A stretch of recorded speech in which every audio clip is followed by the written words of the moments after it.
Sahano Bhunaktu Sahaviryam Karvavahe Tejasvinavaditamastu Mavit Vishavahe.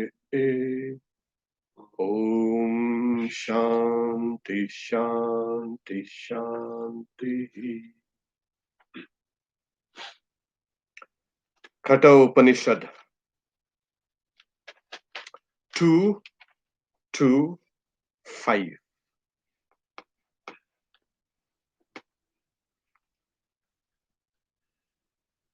No mortal lives by prana or apana, but all live by something else, due to which these two find asylum, find refuge.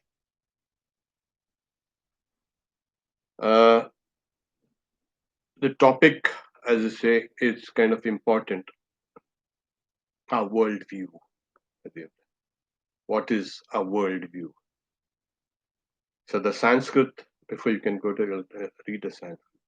Na pranena na panena martyo jivati kaschana itarenna tu jivanti yasminnetavupashrito. It's a wonderful verse. There is, in the Bible, Christ says, man does not live by bread alone. No? Yeah. It's something, but this is the more kind of a philosophical or sophisticated way of saying no person lives by the prana and the apana, the life breaths. As we have mentioned previously, there's one principle of life which in the body becomes divided into 5 functions. The principal one is called prana, rises up from the heart up here. The apana rises up, goes down from the heart down, and then we have udana, which takes us away from the body when the time comes, and samana is spreads the heat of the body. There's a kind of the bodily kind of heat all over, and we have vyana. That vyana is also the digestive processes. The samana and vyana are both the digest. It takes what is put in the belly and spreads it out to all parts. So these are the functions of this one principle, which, when it enters into the body, makes the body function. Yeah. In the external world, that one principle becomes, according to Swami Vivekananda, the strong and the weak electronic force, that is the strong force and the weak forces of atomic forces. Then we have electromagnetism, we have gravity, we have every type of force that you see in the external world is nothing but a kind of a subdivision of prana. Everything that moves, which has movement, and we know everything moves, everything is constantly in a state of vibration. This is prana. Here in the body also, everything constantly moves. Here we are sitting there quietly, but the body is breathing and pumping blood and the various processes right down to the biological cell. So busy, the things happening inside. So right down to the very smallest entity within us, the cell, there's activity, there's constant motion. Everything that has motion, has change, has vibration, whatever we say, is the result of prana. So when the Upanishad says, "Na pranena, na apanena, martya jivati." This mortal does not just live by prana and apana, all the forces that are within working within us, as well as the forces within working outside. Because if the forces outside do not work, there are no forces at all. And these forces working outside in the external world keeps this universe alive. And these forces working within us keeps the body alive. Otherwise, in the dead body, there is no movement, there's nothing. What has happened? There is no life principle, that life force is not there. So, prana is not supposed to be just the breathing. Where people talk about pranayama, controlling the prana. Yes, you know what's controlling the prana means? It's controlling prana, controlling all the motion, the movement in the universe, which for you is an impossibility.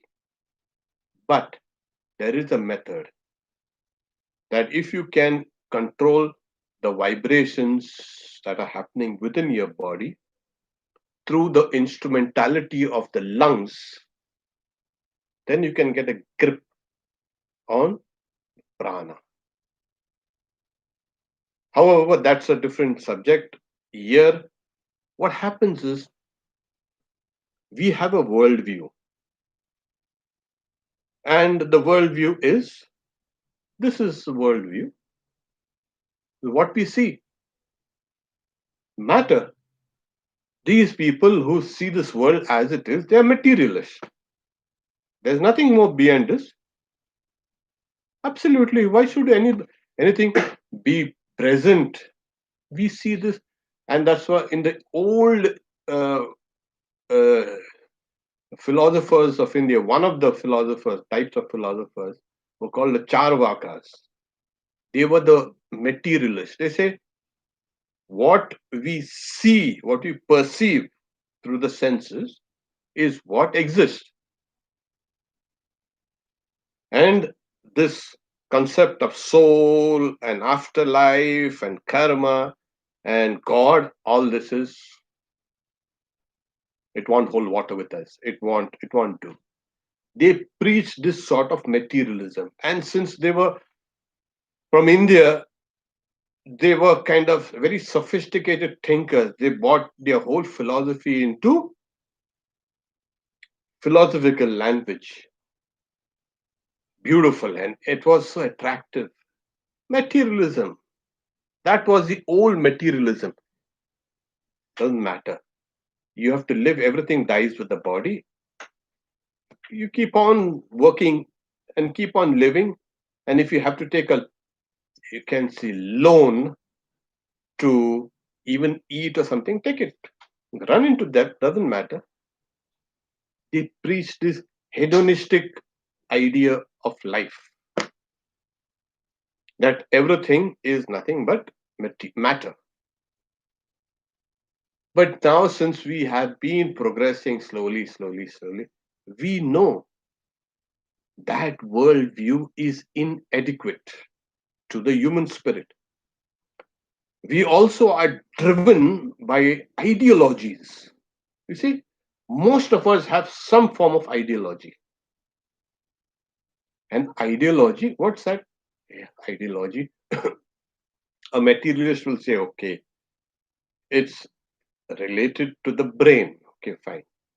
So each one of us has an ideology, and we see this world through that actually glass.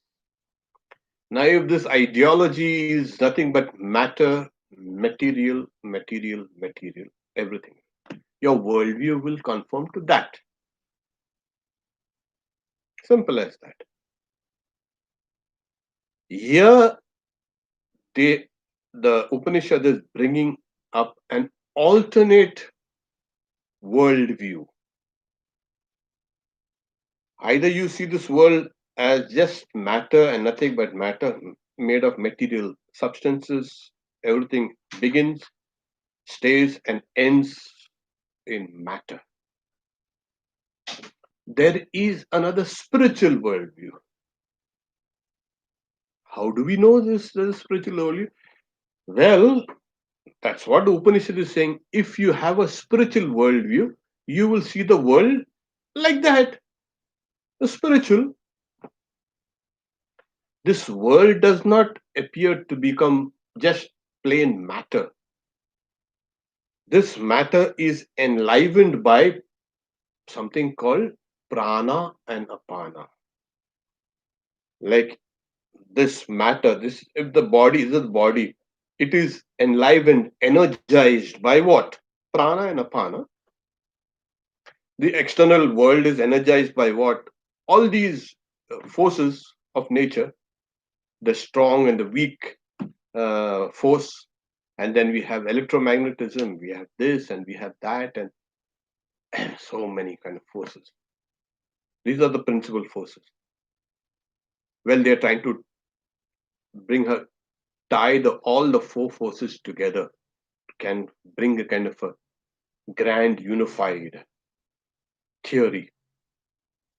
They are succeeding. Three they have, but gravity isn't becoming amenable to becoming uh, coming within this. There are some theories now coming in. They're trying to bring all these forces and tie them up and show that they are manifestations of one force. However, this is clear. Matter needs to be energized. If it isn't, then it has no use. It has no meaning at all. So the Upanishad says, if you just keep your worldview on this, I am a body, that's what you feel. And I breathe, and then when one day when I stop breathing, I'll die. So breath, my worldview of my body is this. And if my worldview of the body is this, the external world also will appear like this. So I put a green tinted glass, I see everything as green. I put a red tinted glass, I see everything as red. So how I view my body, how I feel my body is how I see the world. That's how I project myself that way. I project ideas like this outside. Here, the Upanishads say there is a higher order of existence. And now it is just kind of hinting it to us as saying, but all live by something else, due to which these two find refuge, asylum. So, what are these two? Prana and apana. They have their roots or they have their origins in something else. That's the idea, that beyond this body and beyond this prana, there is another higher entity. So, the moment do we recognize this, do we know this, when you see this vast universe, such an ancient universe, it just staggers us when we say about 14 billion years old, this universe. It's just a kind of a word, just a kind of a thought here. We don't really know the implications of about 14 billion years. How vast this universe is. Amazingly vast. It doesn't hit us. It doesn't jolt us. It doesn't kind of make us jump out of ourselves. Whoa, what's that? No, nothing happens. Why? Oh, that's just there. We don't know the deeper implications of such a length of time. And that's why our worldview, though we understand this universe is mighty, it's vast, it's expanding, unimaginable, we just can't imagine. Why is it so? Because our worldview now is compressed only to me and my. If I am comfortable, if the surroundings are kind of safe for me, I'm fine with this world. Why should I bother about the huge thing there? Okay, that may be there. But for those who have dedicated themselves years and years and years as astronomers and astrophysicists and astrobiologists and astrochemists and the everything, everybody, for them, it is like a spiritual experience. Oh, wonderful. So similarly, when we think of the ourselves, we think of ourselves, oh, just we have a body. Yeah, you feel the body and something that energizes the body, which is prana. And we have something called a mind also. We have driven by ideologies. We have also heard that there is something called the jivatma, the soul, but we don't feel it. We hear the words, you have a soul, you are a soul, and it doesn't jolt us, it doesn't energize us, it doesn't kind of kickstart a whole new process of thought. It's like saying the universe is 13.8 billion years. How good enough. It's like you have a soul, you see? Oh yeah, good enough for me. It doesn't hit you. Why? Because our worldview hasn't changed yet. We have not been thinking ourselves as souls. We are still thinking of ourselves as the body and the prana. That is the greatest stumbling block. So once you change your glasses, all those green and red tints that you had, take the tints out and see the world as it is through these glasses, and oh, it looks different. It's the same thing seen differently. So here there's the Upanishad is saying there is something higher than matter, higher than prana and apana, higher than something which you consider yourself as a body. The body, I have a body. The body is mine. The body does not belong to you. It was given to you by the laws of nature, through your parents, whatever. There's nothing. It's not yours.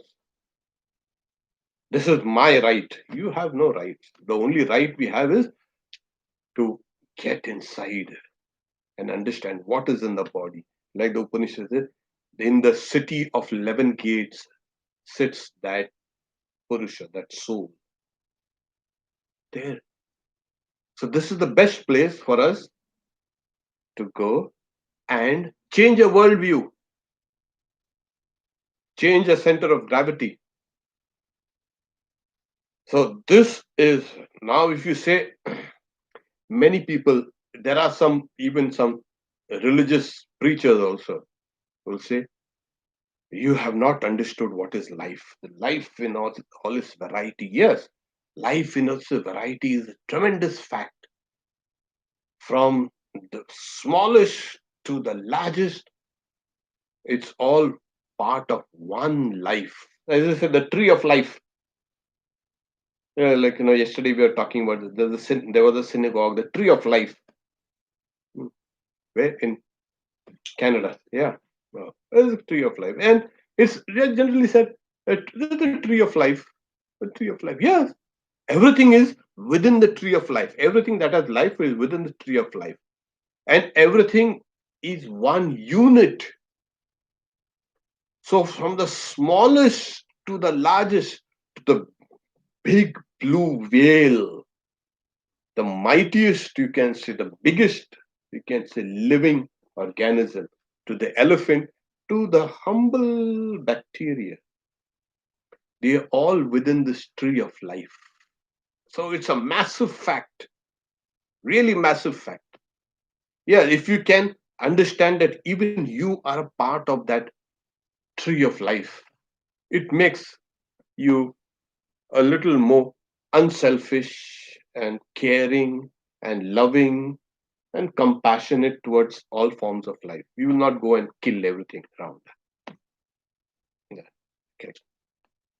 So anything is hurt, you feel that hurt. Yes, this is a massive fact of life. Huge tree. But they make that into the ultimate. This is the ultimate. Yeah. Evolution and involution and this and that.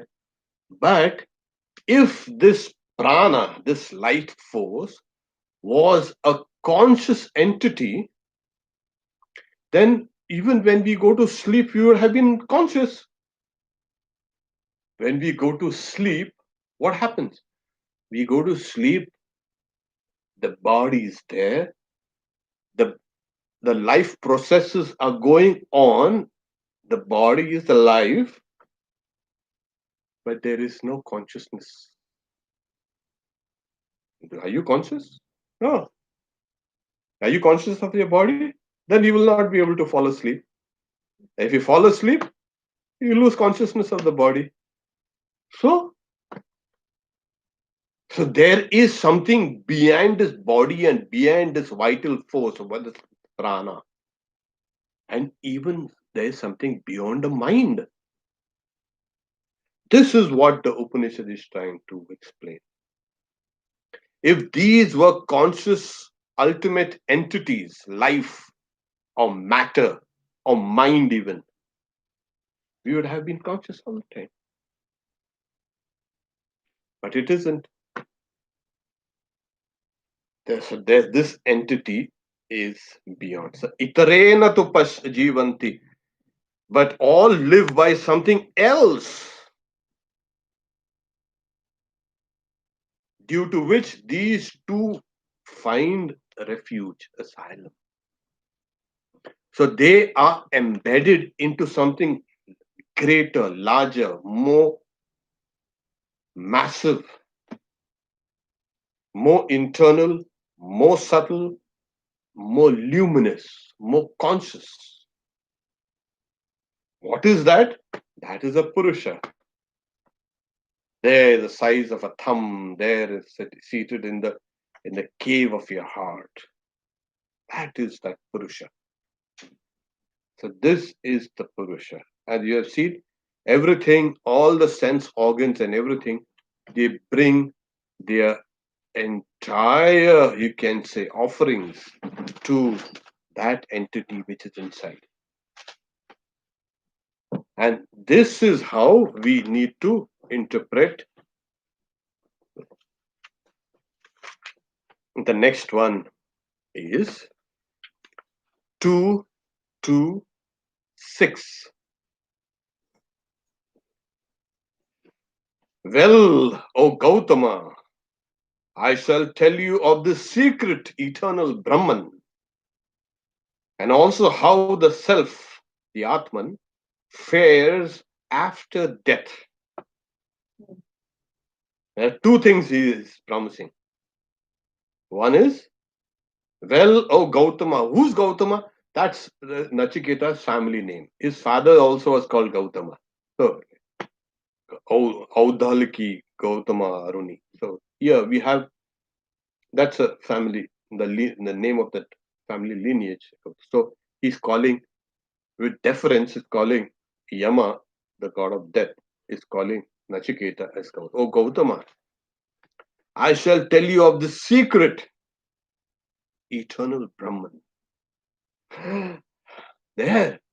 But he's been telling you us about all these things, this secret eternal Brahman, which is now no more secret. In the old days it was. Why is it called secret? Well, it's secret because there is something called the literature of the Upanishads. It's a book. Okay. But the real meaning of the word Upanishad is not a book. It is the teachings. And another name for the Upanishad is secret teachings. The Upanishads are called sacred teaching. Why secret? Secret because it's sacred. It has not to be kind of uh, given to somebody, and that somebody will neglect it or misuse it. That person, what he receives, he or she, whatever receives, has been given something sacred.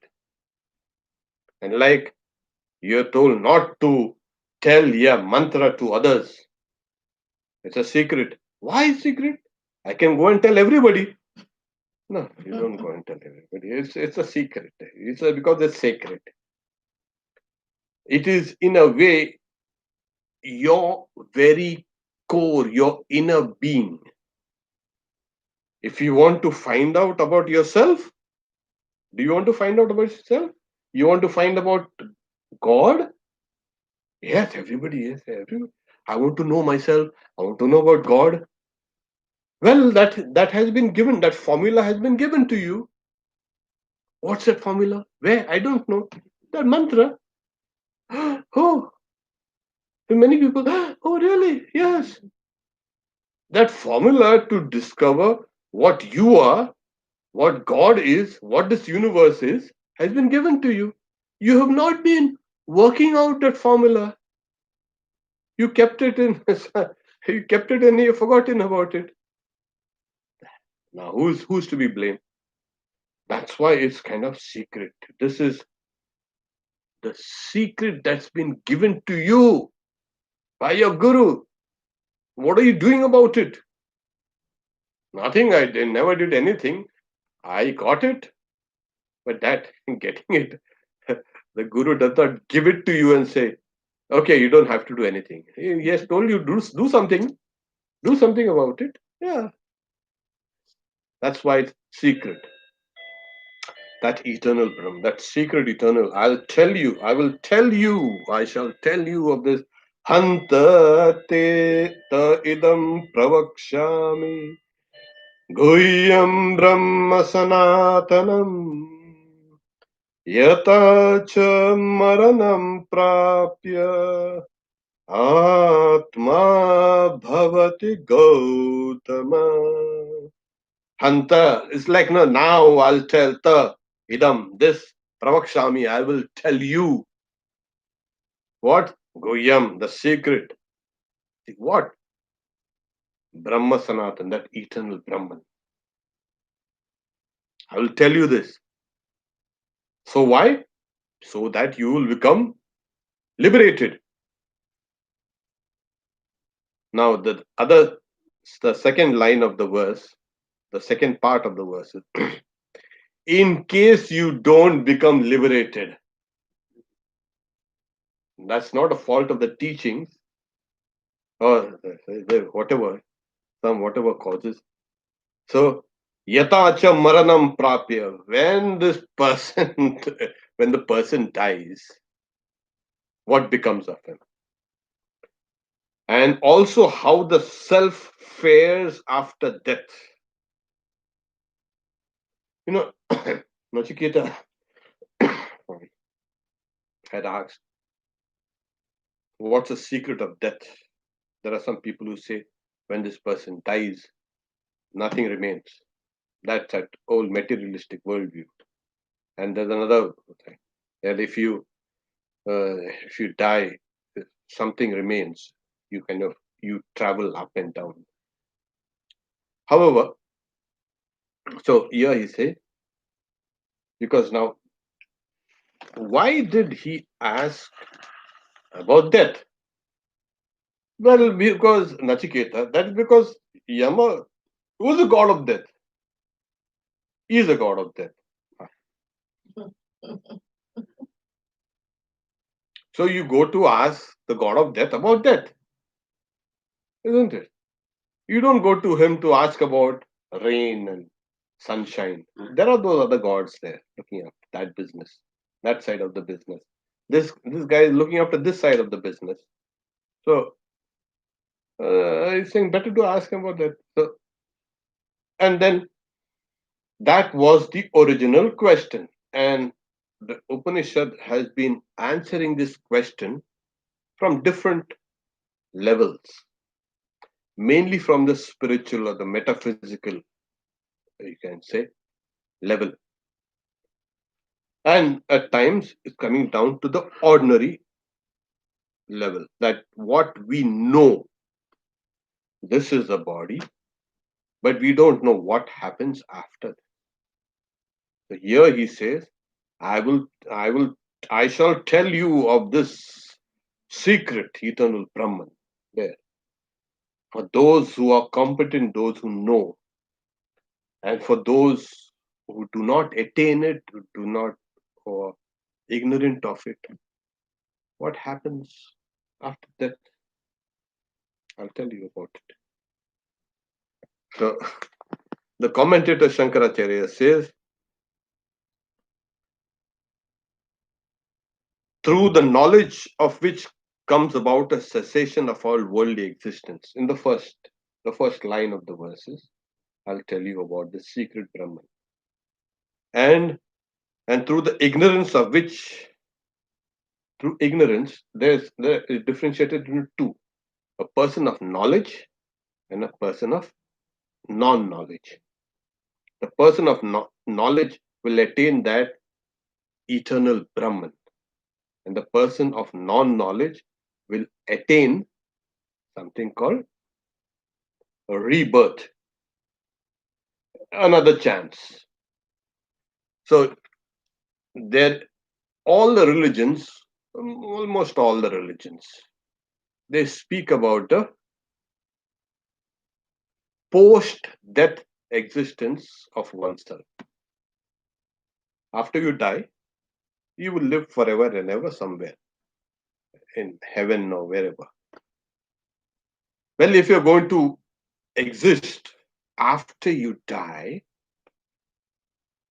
so we push the in Vedanta, they push the logic aside that, well, you start from zero and then suddenly you reach infinity. Something kind of does not match this kind of logic. So if you're going to live forever afterwards, you must have been present even before. So the pre-existence of a soul, not only the post-existence. So we have this. Yesterday we were reading about it. The old Greeks knew it. The old Celts knew it. I mean, the old world, they all knew this, the reincarnation of the soul. However, to come back here, because it's a vast, very vast subject. What happens when a person dies? As simple as that. I'll tell you, he said. But that's good enough. No. The person who knows, who has become enlightened, that person knows what the person does. The person know that eternal Brahman. So here, the next verse is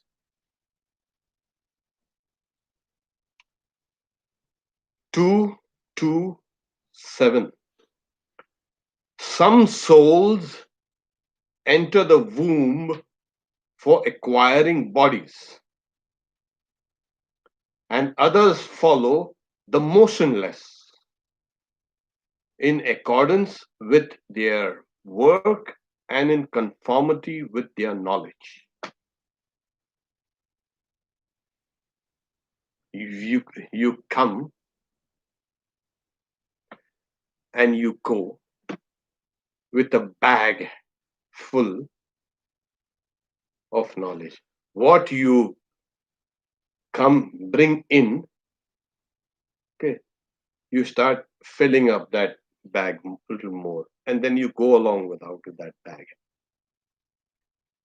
Yonim manye prapadyante sharirattvaya dehina sthanumanye nusanyanti yata karma yatha shrutam.